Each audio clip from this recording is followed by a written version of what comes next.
Le Seigneur soit avec vous. Lecture de l'Évangile de Jésus-Christ selon saint Luc.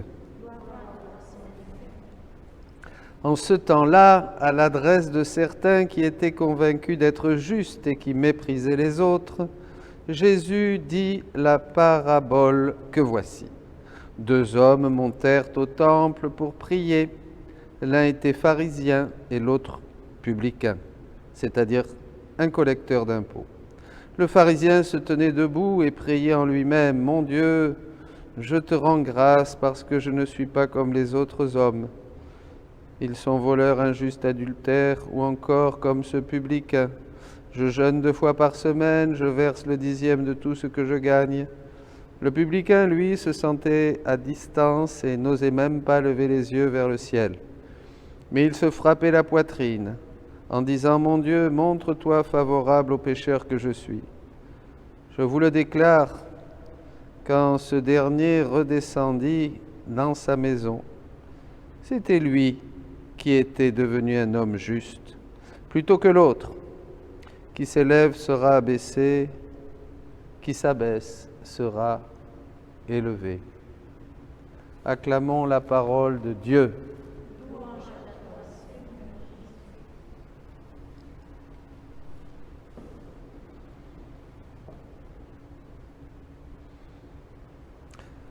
Le publicain dans le temple qui se frappe la poitrine et le pharisien qui se croit juste. Une attitude que nous retrouvons toujours dans l'Église.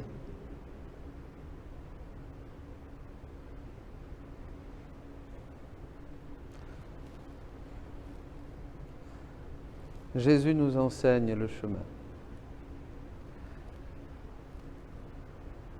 Je préfère prendre un texte.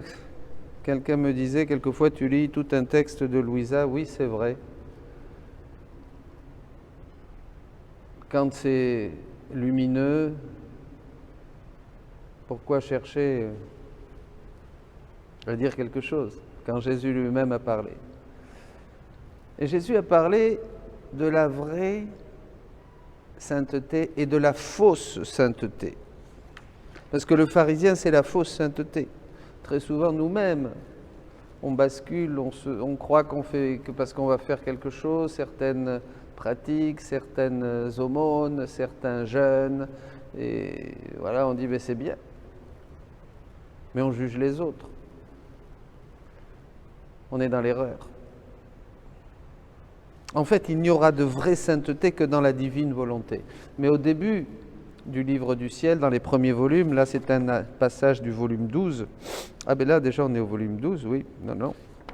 Jésus parle vraiment de cette sainteté qui consiste à vivre dans la divine volonté. Alors je vais vous lire le texte parce que c'est vraiment d'une grande beauté. C'est Louisa qui parle. Pour qui vit dans la divine volonté, les vertus sont d'ordre divin. Dans le cas contraire, elles sont d'ordre humain, sujettes à l'estime de soi, à la vanité et aux passions. Celui qui est un champion du jeûne va juger les autres qui ne jeûnent pas. Celui qui récite 3 chapelets par jour, évidemment, va juger ceux qui en récitent qu'un ou même aucun. Et donc, toujours dans l'acquisition des vertus humaines, c'est très dangereux. Oh, combien d'âmes faisant de bonnes actions et recevant les sacrements pleurent parce que, n'étant pas investies de la divine volonté, elles ne produisent pas de fruits. Voilà, là, c'est clair. Sans la divine volonté, si ce n'est pas elle qui opère en nous le vouloir et le faire, comme dit l'apôtre Paul, il ne peut pas avoir de fruits puisque c'est humain. Ça peut avoir des mérites. Oh, si tous comprenaient ce qu'est la vraie sainteté, comme tout changerait. Beaucoup sont sur une fausse voie de sainteté. Beaucoup la mettent dans les pratiques pieuses. Et malheur à qui voudrait les faire changer. Ah, ça ne marche pas. Si quelqu'un a l'habitude, je reçois des mails, mais mon père, j'ai l'habitude de faire telle et telle prière, c'est pas possible, voyez. Et si non, surtout leur dire de continuer. De toute manière, il faut continuer. hein, mais c'est l'attitude, vous voyez. On touchait ce point quand je vous parlais du passage de la méditation à la contemplation chez Saint Jean de la Croix et chez Sainte Thérèse, où il faut laisser l'écorce à un moment pour prendre la moelle, c'est-à-dire entrer dans un regard d'amour. Jésus dit au livre 5, non, c'est la Vierge Marie, que l'âme, la beauté de l'âme, c'est celle qui a juste ce regard intérieur sur Jésus, et que ce regard amoureux sur Jésus, c'est pas tout à fait les mots, eh bien, elle comprend tout, elle fait tout et elle répare pour tous. Oui, c'est extraordinaire. C'est très simple. Bon, continuons. Alors, et malheur, ces âmes se leurrent. Si leur volonté n'est pas unie à celle de Jésus et transformée en lui, alors, avec toutes leurs pieuses pratiques, leur sainteté est fausse. Avec une grande facilité, elles passent des pratiques pieuses aux défauts, aux diversions et à la discorde, etc. Oh, comme est disgracieuse cette fausse sainteté. D'autres mettent leur sainteté à se rendre souvent à l'Église et à assister à tous les offices. Mais leur volonté est loin de celle de Jésus. Ces âmes se préoccupent peu de leurs propres devoirs. Si elles sont empêchées d'aller à l'Église, elles sont fâchées et leur sainteté s'évapore. C'est fini. Elles se plaignent, désobéissent et sont encombrantes dans leur famille. Oh, quelle fausse sainteté! D'autres âmes mettent leur sainteté à se confesser souvent. Ah, ça, oui, il y en a comme ça. Il faut se confesser. Hein, à se faire diriger spirituellement dans les menus détails et à se faire des scrupules de tout, sur tout. Elles ne se font cependant aucun scrupule que leur volonté ne soit pas fondue avec celle de Jésus. Non. Malheur à qui les contredit. Elles sont comme des ballons gonflés qui, quand un petit trou leur est fait, se dégonflent. Une belle image. Ainsi, sous la contradiction, leur sainteté s'évapore. Elles se plaignent d'être facilement tristes. Elles vivent toujours dans le doute et aiment avoir un directeur spirituel juste pour elles, pour les aviser en toutes choses, les réconcilier et les consoler. Néanmoins, elles demeurent toujours agitées. Pauvre sainteté que celle-là, comme elle est falsifiée.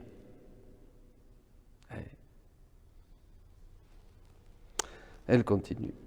J'aimerais avoir les larmes de mon Jésus pour pleurer avec lui sur ces fausses saintetés et faire connaître à tous comment la vraie sainteté consiste à vivre dans la divine volonté.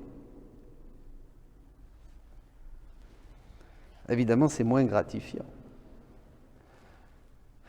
C'est beaucoup plus gratifiant, par exemple, de faire un chemin de croix à genoux avec des efforts, avec des prières ferventes, avec s'efforcer, s'enthousiasmer, que de faire une ronde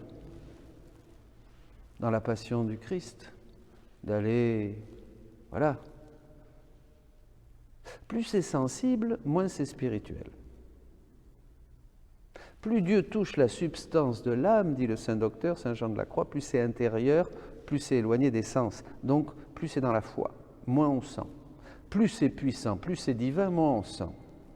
Plus on sent, moins c'est divin, plus c'est charnel. C'est facile comme équation. Retenez ça et ça vous aidera beaucoup. Parce que souvent, dans la foi, c'est pas rigolo. On est dans l'obscurité de la foi, on sent rien, on se demande, on dit « je suis perdu ». Je me prie mal, je jeûne mal, je jeûne même pas, je récite à peine mon chapelet, la petite Thérèse, elle n'y arrivait pas.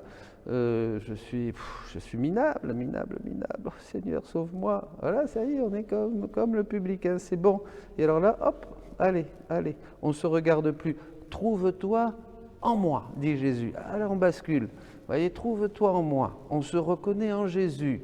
On ne regarde pas toute cette misère. On pleure, mais on ne regarde pas la misère. Elle nous sert de tremplin pour nous jeter dans les bras de Jésus. Cette sainteté a des racines tellement profondes, celle qui consiste à vivre dans la divine volonté, qu'il n'y a aucun danger qu'elle vacille. L'âme qui a cette sainteté est ferme, non sujette aux inconstances et aux défauts volontaires. Elle est attentive à ses devoirs, elle est sacrifiée et détachée de tout et de tous, même des directeurs spirituels.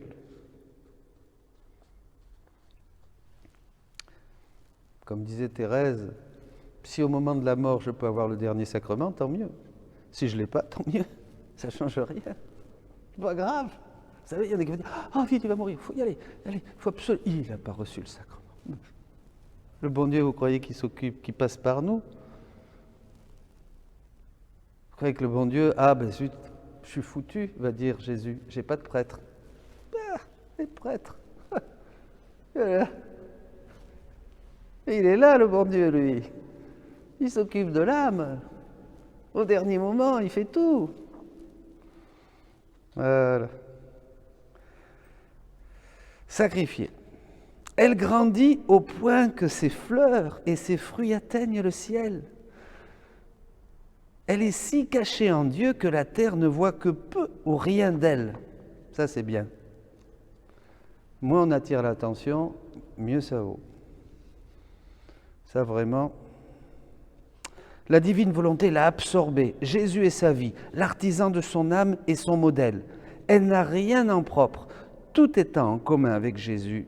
Sa passion et son trait caractéristique est la divine volonté. Sa passion et son trait caractéristique est la divine volonté. Par contre, le ballon de la fausse sainteté est sujet à des inconstances continuelles. L'âme, ah oui, ça c'est comme ça, des inconstances. Alors, vous travaillez, les gens sont pieux, vous dites ça c'est bon, alors ça y est, ah je suis content, là il y a de la prière, et puis bien, hein. Et puis après, 2-3 jours après, la même personne va vous envoyer bouler parce que vous allez demander un service ou l'inconstance, je ne peux pas. Tout d'un coup, vous savez, on est dans une société, c'est impressionnant comme les gens changent. Les gens changent, sont volages. Un jour c'est oui, un jour c'est non. Un jour je suis de bonne humeur, un jour je suis de mauvaise humeur. Mais je prêche pour moi aussi. Hein. Ah, charité bien ordonnée commence par soi-même. Hein. Eh bien, il faut se corriger de ça. Il faut se corriger. On revient, quand on fait une escapade en dehors de la divine volonté, on revient dans la divine volonté. Voilà.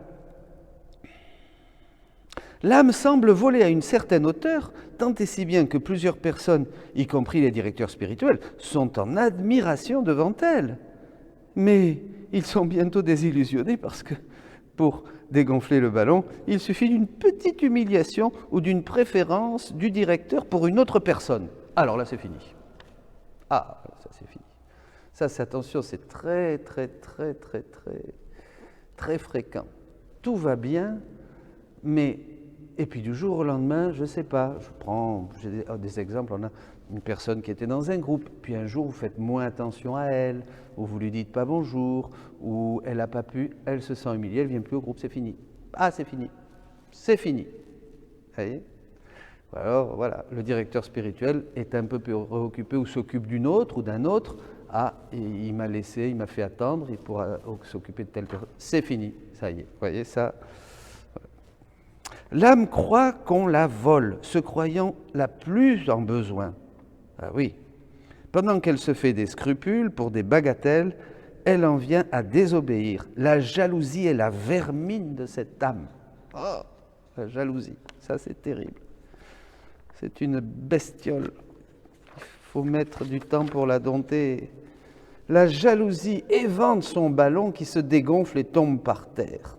Et si on examine la prétendue sainteté qui était dans ce ballon, on trouve quoi? L'amour-propre, les ressentiments et les passions camouflées sous l'aspect du bien.